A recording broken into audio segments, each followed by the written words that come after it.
Thanks for watching, guys. I don't know what we'll call this series. The More You Know series, frequently asked questions series, but I'm Lawrence Ho. This is Maximum Asphalt. And today we're going to talk about hidden fees in shipping, or are there hidden fees in shipping? And this is a topic that Max and I wanted to bring up because we have a lot of import experience from our past, just being in the industry. And we used to handle a lot of personal shipments coming from India into the United States.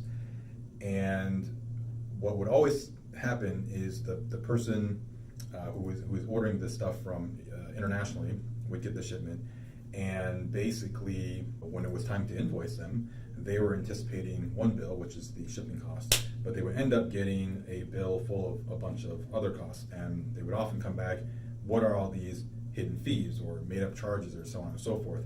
And what Max and I are here to clarify today is that it's not in fact hidden fees. They are legitimate fees when you import something from overseas to the United States. There are a lot of costs associated when the cargo gets to the United States. Obviously there's duties and taxes, stuff like that, but there's a lot of other things outside of that that people are not aware of, and that's what we're really going to cover. So I think we were talking about it before, Max, and it's not really hidden fees, but not properly disclosed. Yeah, exactly, not properly disclosed. And it's also based off of a different type of mode of shipping. A lot of new importers, they're used to buying stuff, say, off Amazon. Yeah. And that might even come internationally. Exactly. Right?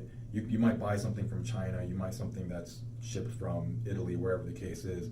But if you buy it from a website like Amazon or any online store, the reason you don't see all those fees is because usually that company, Amazon or whoever it might be, already arranged for those things to be taken care of. Exactly. And it just comes straight to your door. But if you are yourself are the importer of goods, then you are usually going to be the one who's responsible for all those costs. Exactly. Right? So today what we're going to do is we're going to actually cover what fees when you import, and this applies to when you export too, but we're talking more from the import side. What fees might you see outside of just ocean freight, air freight, stuff of that nature? Your general cost that everyone sees, Yeah. and that any general overseas office can quote up to a certain point, pretty much. Exactly, and we probably can't cover all of them. No, there's it's a serious break. Yeah, it's definitely a serious break. And every shipment's different. Yeah. If it's a food product, it would be different. Exactly. Dangerous goods, it would be different. Exactly. But in general, these are some of the ones. The point really isn't to cover and explain every single one. Yeah. It's just to more break down what they are, so yeah. you understand it's a real cost. Yeah, it's exactly. So it's not just made exactly. up. Put a description behind these actual Exactly. line items of costs that are presented generally. So what they're called is destination charges. Destination charges. That's what they're not hidden fees. They're actually called destination charges. In a nutshell, destination charge. I'll explain. I'll let Max give his definition. But to me, it really means everything outside of the ocean freight that gets the cargo from the port and everything that needs to happen, not just transportation, but just handling of the goods. Yeah. That is necessary to get it to your door. Exactly. So that's one of the key word. Depending on the quote, when you're giving it, they say, hey, your freight from here to here is this amount. And that word is key, freight, because it's generally speaking of most time port to port. So when they're giving that cost, that's when our hidden fees destination charges come into place. So destination charges is literally once it hits the port, there's cost that's involved in the USA that we have to face. And Right. that's obviously what we're saying, the hidden fees and what destination charges are meant to.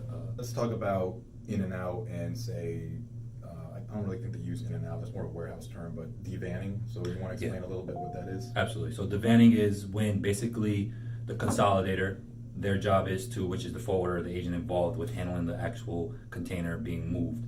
They will pick up the container from the port, they'll bring it to their CFS warehouse. CFS is a container freight station. It's a specific warehouse that allows you to bring a container from the port and into their location where they devan everything. When they say devan, they literally offload the container properly. And they segregate taking the boxes out. Exactly. So simplify it, boxes out of the container, segregate it properly based off the shipment. And there's a cost because there's a forklift operator. Exactly. There's handlers, Yep. people who are taking off the shrink wrap. I mean, it takes several workers to properly unload a container. Exactly. It doesn't just unload itself. There's a whole workflow to it. Yeah, and there's also so the container doesn't get from the port to the warehouse by itself. There's a truck involved. Exactly, and that's a cost as well. But obviously, it'll be a part of that breakdown. They won't. you'll notice that sometimes these fees won't exactly specify that they're paying that, Right, but right. it's included in what they're Right. offering to you. Right. So another thing that I think people kind of get shocked about is exams. Yeah, So exam, yeah, exactly. So there's multiple types of exams. There's a VACAS exam and then an intensive exam. A VACAS exam is a general exam from customs. Basically, your container has been randomly pulled from customs, which is the government, to open up your container and examine it very quickly. Then you have an intensive exam. Intensive exam is customs wants to pull that container from the port, bring it to their exam site, examine it, and then you're allowed to pull it from the exam site. And they get a little bit deeper with the intensive exam. and as an importer, if you're sharing the container with people, they usually break that up. Exactly. You know. It's based off of, they usually break it up based off of the size of the shipment. Yeah, like how much of the shipment is The IPI charge is literally your pretty much your transportation from. So if something comes into New York and your specific shipment has to go to Chicago, it's going to come into New York, and then from New York it's going to move to Chicago. That's your IPI cost. They're charging you based off your CBMs for this shipment. This is what it costs you, your IPI, to ship this transporter from New York to the rail. Right. So it's really your just that leg of the exactly. transportation. Yes. So a lot of times in shipping you have to be careful with the word freight, because freight can sometimes mean just one part Exactly. of the whole move. Again, just to kind of strike the difference, it's not what you're accustomed to if you order something online. It doesn't just, it will ultimately get to your door. Yeah. But the financial responsibility of that last leg from port to your door is very oftentimes the responsibility of the importer. And when, typically speaking, in international trading terms, when you get quoted something to be shipped overseas, they're usually quoting it, we'll cover Incoterms in a different video, but they're usually quoting it freight on board. Yeah. Which means they're So, gonna freight on board, That's a good way to put it. or they FOB. might quote it just up into, like if you order it up into, say New York port, they might only cover it up to just New York, right? An internal name, but they actually call it overseas, is called freehand. Right. So generally, freehand means what you'll learn is that that's a whole nother topic, obviously. Yeah. But freehand is just basically, to simplify it, it means that the supplier has booked your shipment for you, but it's only up to port. Right. So literally, like a FOB, it's freehand could pretty much stand in that type of Incoterm. Right. So kind of just to sum up, they're not hidden fees. The best way to avoid surprise charges when you do import something as a first-time importer, or if you just bought something personally, make sure you talk to the person who sold you that item exactly what your freight covers. Yes. Because more often than not, from our experience, they're only quoting the ocean part of it or the air part of it. They're not including anything else. Yeah.